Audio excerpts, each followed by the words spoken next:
فإن الإيمان بهذا واجب. Sebab iman dengan ini adalah wajib.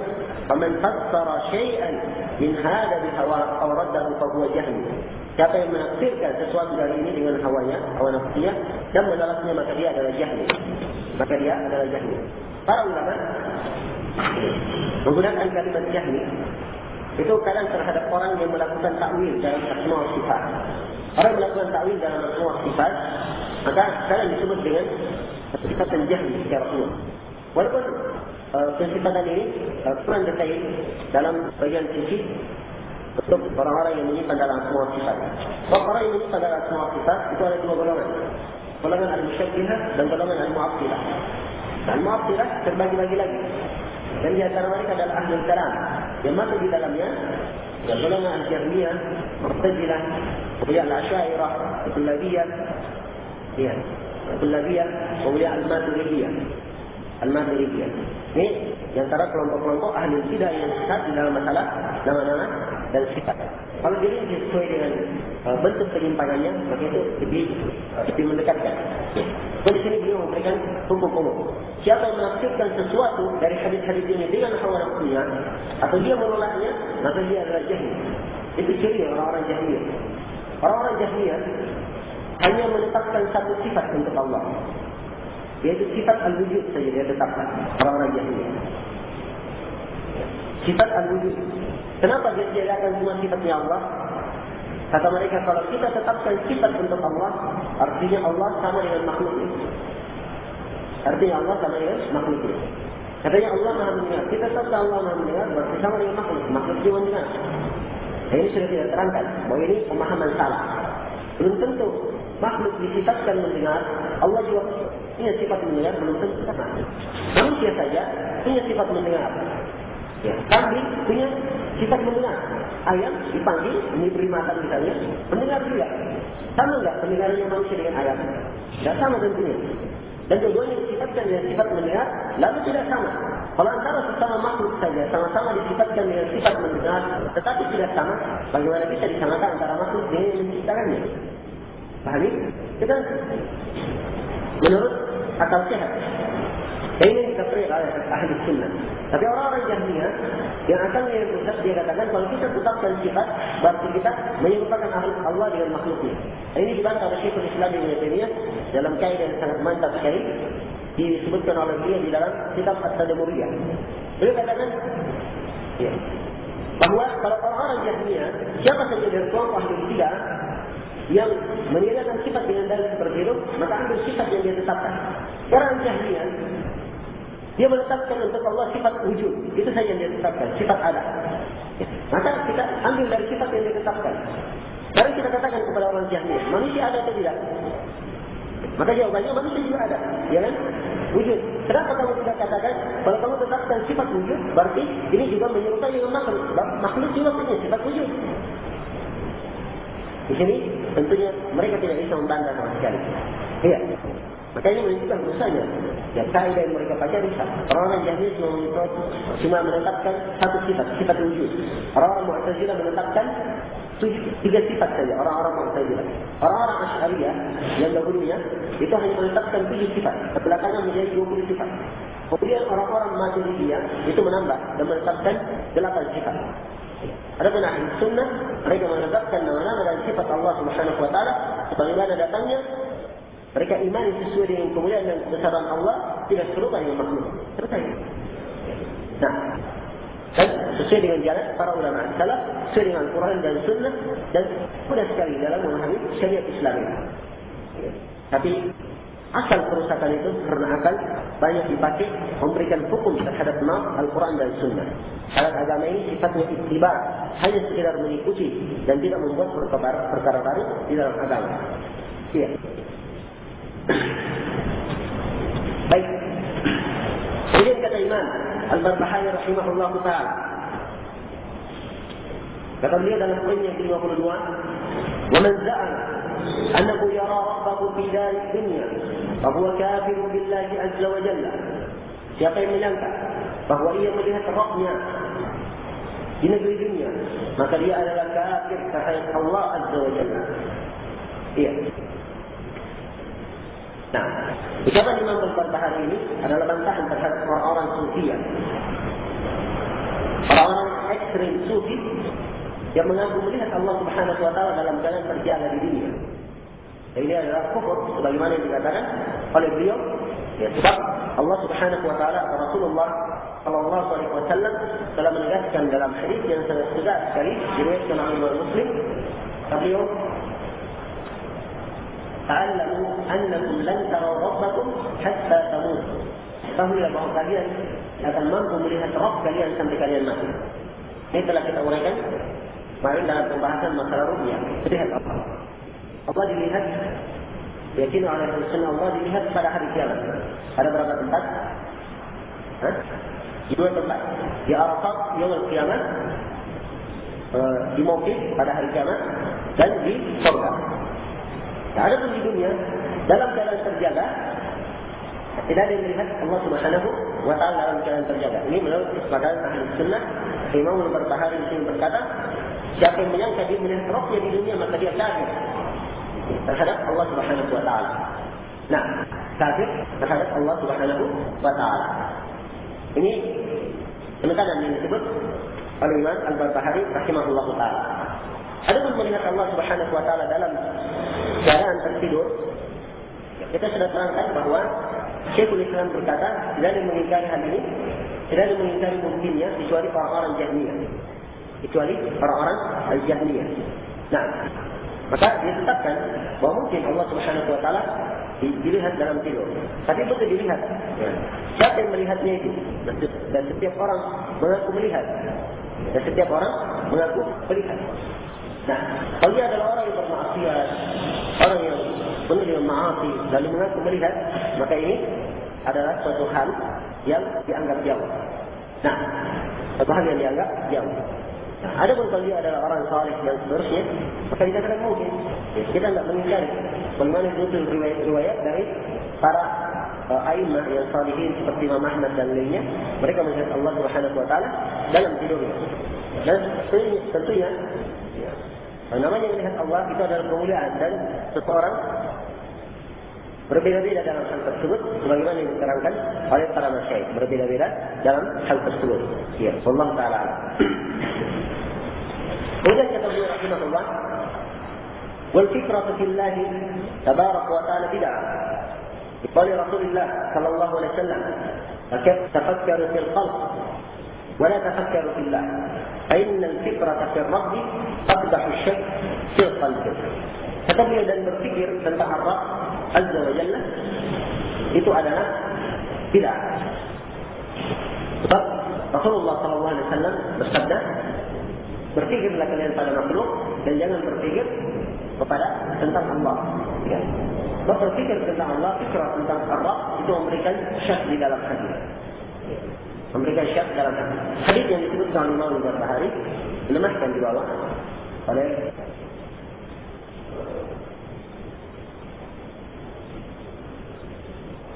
baik, dihasankan ya oleh Syekh Al-Albani menurut keterangan Syekh Al-Rasyadi.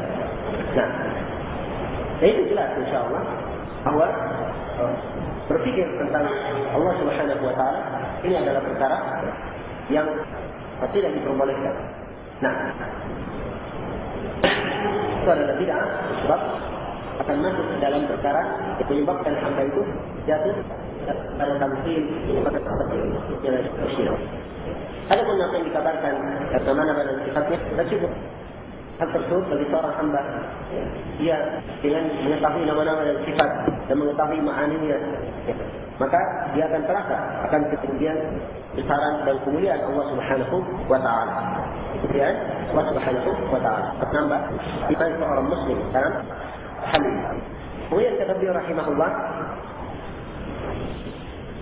wa'lam, dan ketahuilah, anna al-hawam, sungguhnya al-hawam, al-hawan serangga, wasiba dan asiba binatang buas, wadawa binatang melata, wadawa kulluha nahwu ad-dar wal naman, seperti ad-dar wal naman, naman but, wasibab, subab lalat, kulluha ma'murah, semuanya diperintah. La ya'maluna syai'an illa bi'iznillah. Mereka tidak melakukan sesuatu apapun kecuali dengan izin Allah Tabaraka wa Ta'ala. Ya. Kecuali dengan izin Allah Al-Qawiyyah. Nah, segala sesuatu yang dilakukan oleh makhluk, apa saja dari makhluk itu, ya, demikian pula pada binatang, semuanya itu dengan izin Allah Subhanahu wa Ta'ala. Maksudnya dengan izin Allah Al-Qawli. Bagaimana iradah terbagi dua, iradah syar'iyah, iradah kauniyah, demikian pula izin. Izin ada izin kauni dan ada izin syar'i. Izin kauni, izin syar'i. Ada 12 lafaz kata Syekhul Islam Ibnu Taimiyah yang terbagi dua seperti itu. Ada syar'i, ada kauni. Sini kauni yang merupakan ketentuan dari Allah Subhanahu wa Ta'ala. Jadi semuanya tidak lepas dari ketentuan Allah Subhanahu wa Ta'ala. Ya, semuanya dalam semuanya dengan ilmu Allah Subhanahu wa Ta'ala. Tidaklah mereka melakukan sesuatu gerakan apapun kecuali dengan izin Allah Subhanahu wa Ta'ala, dengan ilmu Allah Subhanahu wa Ta'ala. Kemudian kata beliau, wal imanu bi anna Allah tabaraka wa ta'ala qad alima ma kana min awwal ad-dahr wa ma lam yakun wa mimma huwa kain ahsahu Allah wa addahu adda wa man qala innahu la ya'lam ma kana wa ma huwa kain faqad kafara billahi al-'azim. Kata beliau, dan juga mengimani bahwa Allah Tabaraka wa Ta'ala telah mengetahui apa yang telah terjadi dari awal masa, dari awal adanya manusia. Wa ma lam yakun, dan Allah tahu apa-apa yang tidak terjadi. Mimman huwa kain, dari apa-apa yang ada ini. Ahsabullahu, Allah telah menghitungnya, wa adda, dan telah dipersiapkan dengan persiapan, atau dihitung dengan suatu penghitungan yang benar-benar. Dan siapa yang berkata inna la ya'lam, sungguhnya Allah tidak mengetahui maka wa ma huwa kain, apa yang datang, apa yang telah terjadi dan apa yang akan terjadi. Siapa yang mengatakan seperti itu, Allah tidak tahu apa yang terjadi dan apa yang akan terjadi, hukumnya faqad kafara billahi al-'azim. Dia telah kafir kepada Allah yang Maha Agung. Nah, Allah Subhanahu wa Ta'ala itu Maha tahu apa yang telah terjadi dan Maha tahu apa yang akan terjadi. Nah, Maha tahu apa yang akan terjadi dan Maha tahu apa yang tidak terjadi. Andai kata terjadi, akan menjadi apa? Allah Subhanahu wa Ta'ala Maha tahu akan hal tersebut. Jadi Allah Maha tahu yang telah terjadi dan yang akan terjadi. Yang akan terjadi dan yang tidak akan terjadi, Allah juga tahu yang tidak akan terjadi. Dan yang tidak akan terjadi ini, andai kata terjadi, Allah tahu apa terjadi. Menunjukkan luasan ilmu Allah Subhanahu wa Ta'ala. Sebutkan dalam ayat-ayat Al-Quran, seperti dalam firman-Nya, walau ruddu la'adu lima nuhu anhu. Ketika mereka dikembalikan, mereka akan balik lagi melakukan perbuatannya. Ini belum dikembalikan. Nanti Allah tahu kalau mereka dikembalikan, pasti akan kembali lagi. Nah, Allah tahu itu. Demikian pula di ayat yang lain tentang orang kafir, "Lau alima Allahu fihim khairan la asma'ahum." Andai kata Allah tahu pada mereka ada kebaikan, maka Allah akan memperdengarkan kepada mereka. Walau asma'ahum, andai kata Allah memperdengarkan kepada mereka, latawallaw wa hum mu'ridun. Pasti mereka akan berbalik, mereka dalam keadaan belakang. Ya. Demikian pula tentang orang-orang munafikin. Jadi Allah tahu apa yang tidak terjadi. Andai kata yang tidak terjadi, bagaimana terjadinya Allah Maha tahu tentang itu.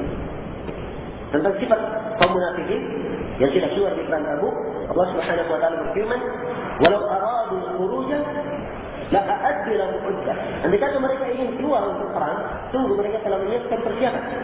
Walakin karihullahu bi'athahum. Akan tetapi Allah tidak senang. Akan tetapi Allah tidak senang mereka itu berangkat. Asabbaqahum, maka dibuatlah mereka putus semangat. Tidak mempunyai keinginan untuk berangkat. Wa qila qa'udu ma'al qa'idin. Ini kata-kata kalian duduklah kamu bersama orang-orang yang tidak berangkat.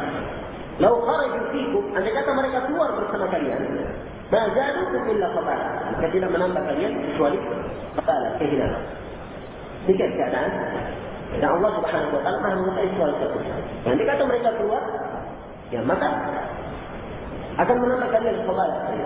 Nah, dan ini dari keluasan ilmu Allah Subhanahu wa taala. Maha sempurnanya ilmu Allah Subhanahu wa taala. Iya. Dan siapa yang mengingkari ini, maka dia telah kafir kepada Allah Al-Azim. Iya. Ini berkaitan dengan masalah takdir, dan kita dengan takrir mazhab ahli sunnah dalam masalah takdir. Akan datang dari poin khusus berkaitan dengan masalah takdir. Tentang orang-orang Qadariyah ekstrim, mereka mengingkari ilmu Allah. Jadi suatu terjadi, nanti setelah terjadi baru Allah tahu. Ini kata orang-orang Qadariyah zaman dahulu. Dan dengan pemikiran mereka ini dianggap kafir luar dari Islam, sebab mengingkari ilmu Allah. Dan Qadariyah terbagi dua. Ya, ada Qadariyah bulat, Qadariyah ekstrim, dan ada Qadariyah belakangan yang lebih dikenal dengan nama Al-Mu'tazilah. Mereka Qadariyah yang menafikan al-kitabah dan mengingkari khalqu af'alil ibad. Sebagaimana yang kita akan terangkan di bab takdir insyaallah taala. Penjelasan tentang masalah takdir. Akan datang nanti di bab takdir.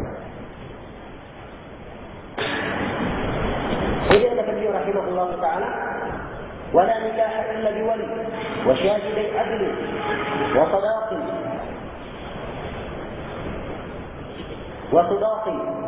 قبل أو كتب من لم يكن له ولي فالسلطان ولي من لا ولي له.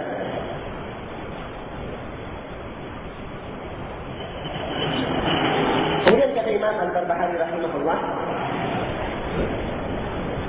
tidak ada nikah kecuali dengan wali dan dua saksi yang adil.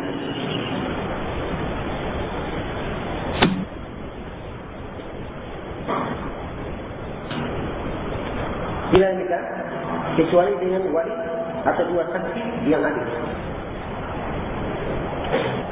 Wali yang diinginkan itu adalah wali perempuan. Walinya dari pihak laki-laki. Jadi menikahkan dia bukan dari pihak perempuan, dari pihak laki-laki. Ayahnya, kakeknya, anaknya, anak laki-lakinya, atau cucunya, kalau memang sudah punya cucu, laki-laki, atau saudara kandungnya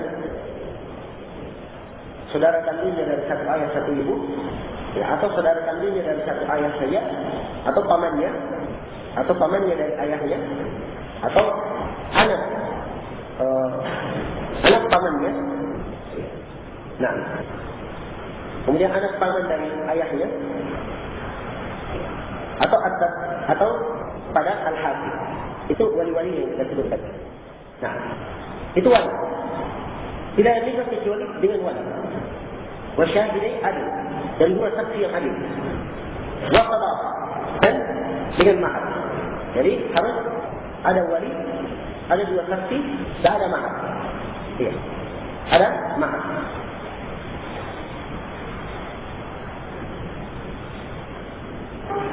Nah, jadi semuanya menjadi 4 syarat, 4 perkara. Dikatakan nikahnya syarat. Ada wali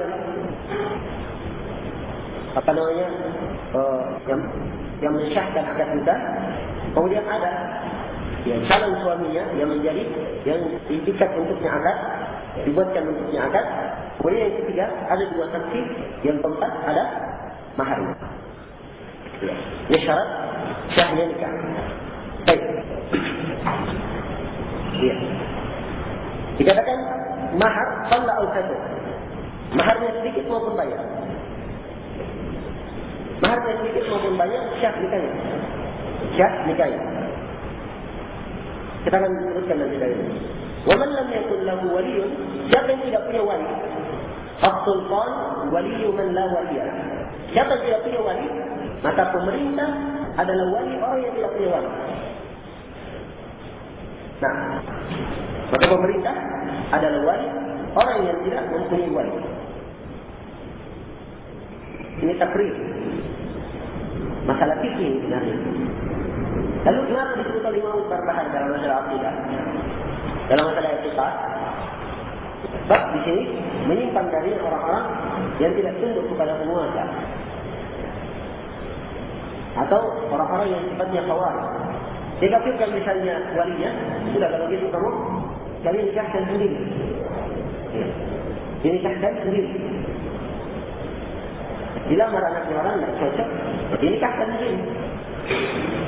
Nah, ini semuanya dari dasar-dasar pemikiran yang salah. Maka di sini ditetapkan tidak ada kecuali dengan wali. Dan ini mempunyai hadis yang sahih dari seluruh jalan-jalannya. Rasulullah SAW bersabda, "La nikaha illa biwali wa syahidai adil." Tidak ada nikah kecuali dengan wali dan dua saksi yang adil. Nah, kemudian juga berkata, "Man la waliya fasultan waliyun liman la waliya." Siapa yang tidak punya wali, maka pemerintah adalah wali orang yang tidak punya wali. Pemerintah adalah wali orang yang tidak mempunyai wali. Maka dasarnya yang menikahkan adalah wali. Atau siapa yang diwakilkan oleh walinya. Misalnya walinya mewakilkan, dari walinya dia wakilkan, dapat syah juga. Ya, kalau tidak, maka kembalinya kepada pemerintah. Kembalinya kepada pemerintah. Dan kita ini di Indonesia, wali kita itu adalah wali dari pemerintah. Itu urusannya ke KUA.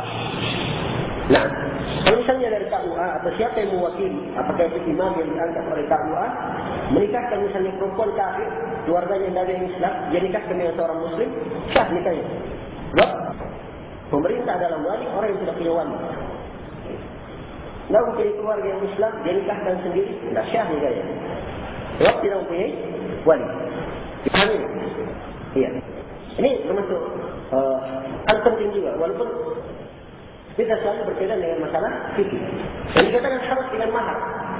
Sebab itu syahnya nikah. Diriwayatkan oleh Imam Bukhari dan Imam Muslim dari hadis Sa'd bin Sa'd As-Sa'idi. Ada seorang perempuan kepada Nabi sallallahu alaihi wasallam. Ada seorang perempuan kepada Nabi sallallahu alaihi wasallam. Lalu dia berkata, "Ya Rasulullah." Ya, perempuan ini berkata kepada Rasulullah, "Ya Rasulullah, inni wahabtu nafsi laka." Sungguhnya saya menyerahkan diriku untukmu. Ya. Nabi punya kekhususan. Allah mengkhususkan beliau dengannya. Yaitu perempuan mukminah, kalau datang kepada beliau menyerahkan dirinya, kalau beliau ridha, beliau suka, beliau boleh menikahinya. Ini kekhususan untuk Nabi. Dia diberikan kepada yang lainnya. Nah, baik. Dan di sini juga perlu saya ingatkan kalimat hibah itu, ini yang diinginkan hibah. Ya, seorang perempuan menghibahkan dirinya itu hanya khusus untuk laki-laki. Apalagi hanya khusus untuk Rasulullah SAW. Ya, perempuan menghibahkan dirinya khusus untuk Rasulullah SAW, tidak pada yang lain. Tapi kalau perempuan misalnya menawarkan dirinya kepada seorang lelaki yang lain, maka itu namanya menawarkan, bukan menghibahkan. Ya. Dan kalimat menawarkan itu ada bentuk yang kurang bagus. Kembali kepada kehormatan seorang perempuan yang harusnya menjaga kehormatan dirinya. Nah, yang saya melihat hal yang kurang bagus pada sebagian orang, mungkin kadangnya asal dari pendidikan yang kurang baik. Ya. Adapun seorang mukminah, seorang muslimah, Allah memuliakannya dengan sifat-sifat yang terpuji. Allah memuliakannya dengan sifat-sifat yang terpuji.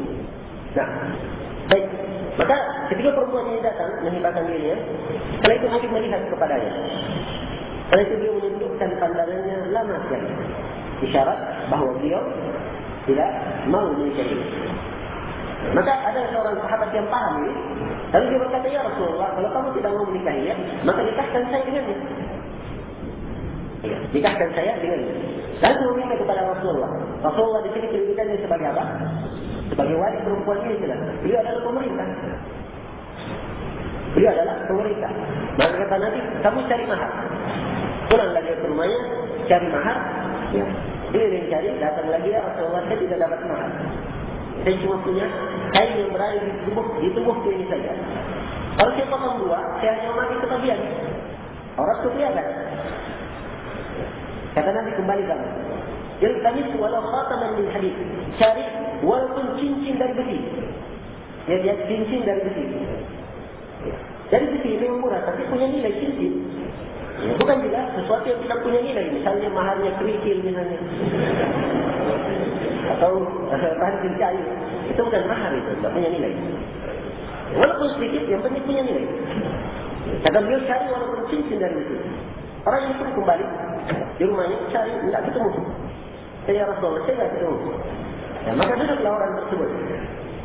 Ketika orang ini mau beranjak pergi, Nabi tanya kepadanya, kamu hafal Al-Quran?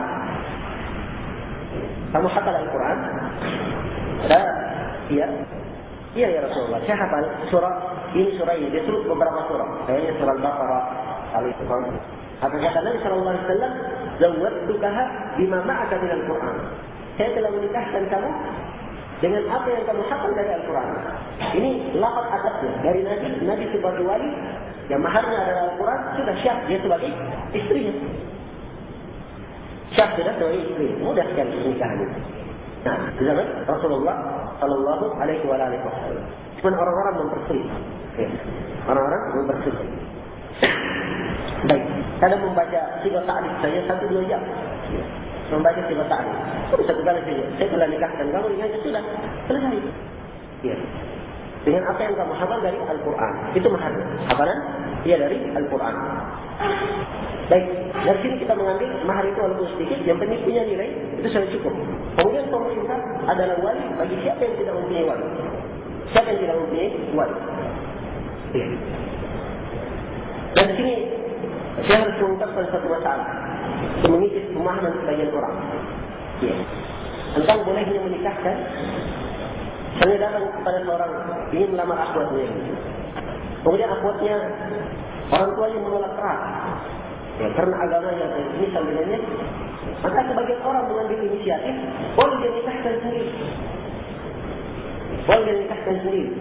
Ada yang pernah dengar seperti jalan saladinya. Hah? Nah, memang ada itu kan. Tapi ini adalah perkara yang datang dari seseorang yang bernama Ja'far al-Raqqami. Iya. Seperti itu keyakinannya. Dan ini persaksian ditulis oleh seorang ikhwan, kita biasa studi. Mengatakan sudah berusaha untuk dia mengungkapkan kejadian seorang ikhwan yang melamar seorang akhwat, tapi orang tuanya sangat tidak setuju. Maka dia katakan, "Muasim, saya nikahkan kamu." Iya. Coba lihat. Ini sudah masuk ke dalam perkara yang tidak dibenarkan. Ini poin yang ke-56 dari kitab Syarh Sunnah. Jelas sebenarnya. Dan ini termasuk perkara yang dimaklumi. Ya Allah.